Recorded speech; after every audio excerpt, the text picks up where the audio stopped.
In today's video, we're going to be going over how to repot a cactus.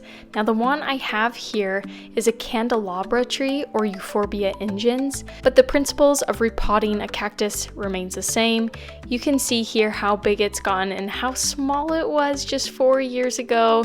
And yes, it has literally been 4 years since I repotted it. So first things first is to get it out of its pot. I decided to use a towel to protect its spines, and if you have a really large cactus, using a towel or even using pillows between different stems is needed so that the spines aren't poking itself. You can see the difference here in size between my old pot and my new one. I'm just choosing one that is 1 to 2 inches bigger because that is preferred. You don't want to go crazy big. And you can see here how the roots were starting to circle in that old pot. So I'm just trying to gently loosen them without damaging any of the roots so that as it grows in that new pot, it will be ready to go. I'm using some cactus potting mix. I'll include all the links to any products in this video in case you are interested. And I started just by putting a little bit in the pot and setting the cactus in with those loosened roots and added more soil around it as I went. Also to mention, I did add a soil amendment of adding a little bit of sand to this soil mix just because succulents in general do love a well-draining soil. As I added soil, I just made sure that my cactus was standing upright and in a position that I wanted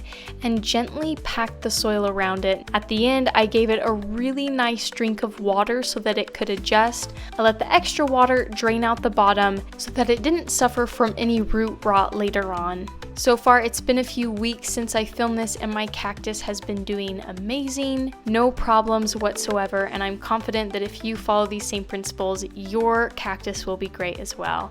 I did give it a quick brush down just to get off any excess dust so that it would be ready to go. If you do happen to accidentally break off a piece of your cactus going throughout this process, just know you can always propagate it. It will be okay. But I hope this video was helpful to you in your journey of repotting your cactus. Thank you so much for being here and watching. If you would like more plant content, feel free to subscribe.